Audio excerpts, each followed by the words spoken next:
guys, it's Ashley with Country View Monograms.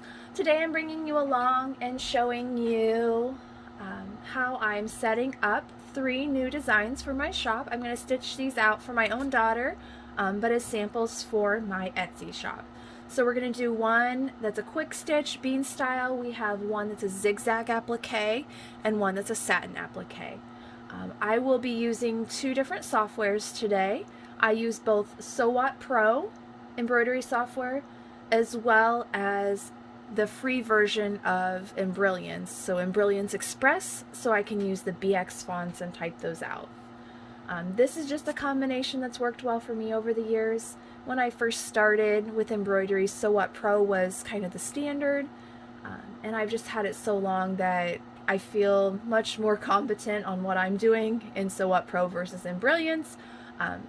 If you're looking for embroidery software, I definitely recommend that you download the free trial versions of each software and see what works best for you.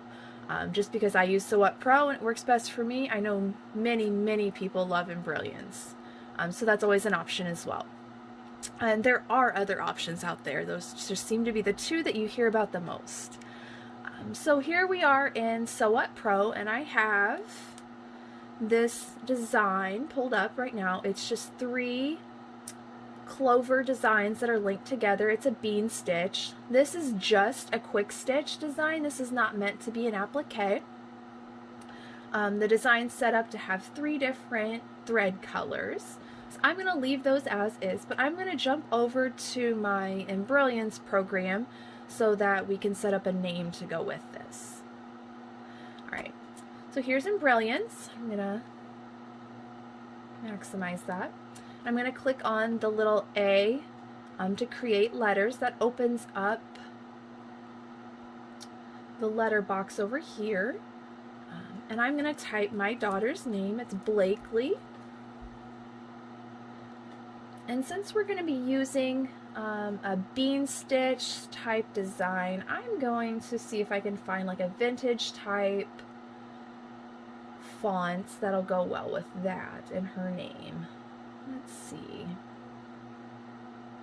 Just scrolling through my fonts. I'm not sure if you can see that over here on the side. Let me grab here.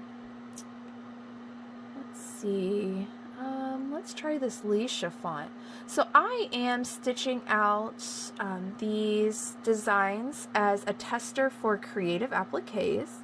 So I am going to use one of her fonts specifically for these shirts. Alright, so I like this one.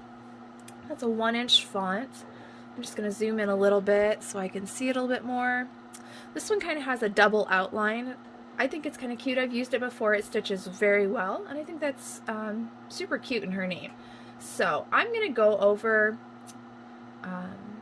when you're using Express, you have a couple different options over here on the properties pane. You can curve your text, you have just single line text, and then you have what's called multi-line text. Even though I'm not using multi-line text, I like using this option because it gives me additional options here, and I don't know, it works best for me. So on spacing, I'm just going to drag my little tab over to the left, and you'll see that kind of pulls the letters closer together. And I want them just not quite overlapping, just touching in this specific font. That kind of gives you a good idea of where the letters are going to be. Let's see, let's put it on a line so we can make sure we keep everything straight. Sometimes you might need to adjust individual letters just a little bit. That one I'm going to kind of overlap just a tad. Let's see. That's okay. I might move this L a little bit too. If you click on the individual letter, you can move just that letter and not the whole name. Alright. Move the Y just a tiny bit. Alright, so I'm pretty happy with that. The A and the K don't match up exactly.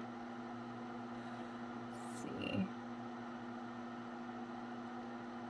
if we can get those. That's what I'm worried about. There's going to be a lot of stitching in that area. So we might just separate those a little bit. Select just the K. There we go. We're just going to leave that one not quite connected. And what I do is once I have this name stitch file ready, I go to File, I save the stitch file. I save mine in folders by the week just to help me stay organized. I try to be very specific about how I name my files so that way I can go back and find them and duplicate this design in the future. Now if I'm setting this up for a customer, I might not be so specific when I save it, but I try to save the name of the font, where it's from, and the size I used, just so that way next time I make that design, I have that information right there. I can just pull it up and I can reset the file up very easy. Because I know I would not remember that information. Alright, so we're going to jump back to Sew What Pro. Like I said, I already opened up this design. It's got 3 different green colors, and I'm going to leave it as that. I'm going to go up here to the File tab up in the top left-hand corner, and I'm going to merge. And then I'm going to just double-click on my font I just made. Let's see. Oh, let's see how that looks together. I am going to, maybe I'll change some of these colors on my screen just to try to get an idea of what I'm doing. Maybe just a regular green, so a lime, kind of a regular Kelly green, and then a mint green. So I think for the name, I will do that in, let's see how a gold color would look. I feel like that would go well. Gold. Let's see how big that is. It's 5.8 inches wide and 3.5 inches high. I think that looks pretty good. That should stitch out pretty quickly. That total design only has 3,500 stitches, so that should be super duper quick. So I'm going to file and save as. I like to save it with the name at the end and then the name of the font as well. And the size of the font I use. Like I said, that's just to help me when I go make this design for a customer. I know exactly what I used on the sample, and then I can duplicate that very, very easily. I'm going to save. Alright, now let's go back in and let's pick up one of these other designs I have. So here's another one I'm going to work on today. It's a clover. This is a satin stitch, and it has these 2 pretty flowers. I think I'm probably going to do the flowers and maybe some glitter, and either embroidery vinyl or HTV. So right now I'm just moving my design up in the hoop a little bit. And by default, I have my Sew What Pro set to use an 8x8 hoop here. Since my daughter's about a year old, just under a year old, I'm going to be making slightly smaller designs for her shirt since she wears it either a 12 or an 18 month. So I'm not going to use the full 8x8 hoop size, but I don't usually go in and change that. I just am cognizant of the design's total design size to make sure it's an appropriate size. So let's see, let's go back in. We're going to keep her name on here. And I'm going to go through my fonts again, kind of like what we did earlier. Let's see. Let's zoom out just a little bit. And I'm just zooming out by using my mouse. See the scroll button on my mouse. Or you can use this here too. It's a little bit more exact. Let's try a couple different fonts. That one's kind of cute. Actually, I think that one might go well. This is Creative Applique's Montana Mountain. I have one called Peanut Butter Smoothie.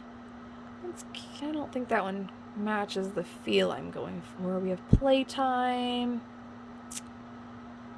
She has so many fonts on her website. What I have is just a small selection of them. Stylish Script. Unicorns. And again, we might need to adjust that spacing because we had them those letters pretty close together for that script font we just used. I'm one of those people that uses, I do have my favorite fonts that I always go back to, but I do like to experiment with some different fonts. I don't use the same ones over and over. Farmhouse Lemonade, that's kind of one I use frequently. And then the other one I use frequently from there is, it should be at the top here, the Ballerina or Carried Away script. That's definitely one of my favorites. Nice, pretty script font. I think I'm going to go back to that Montana Mountain that we were just looking at first. That's kind of fun. Alright, I probably need the 1-inch size. Alright. Let's see if we can get those letters all aligned real quick.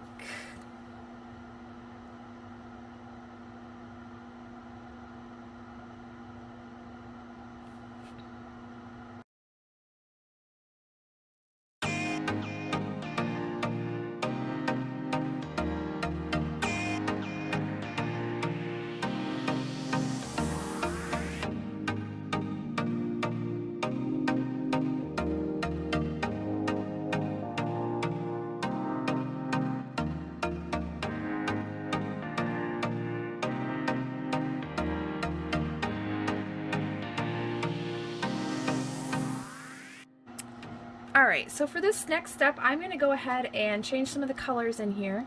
One of the things I love about Sew Up Pro is I can go ahead and change all of my colors in here on my pane, and I don't have to worry about how it's going to save. One of the things that I personally do not like about Embrilliance is if you have two steps next to each other in the same color on your design, it automatically combines those in the software when you save it. And I mean, I understand that that's a nice feature, but I wish it's something I could turn off. I like setting my colors here, that way I don't have to do it on most of my machines. So I'm going to go ahead and set those real quick.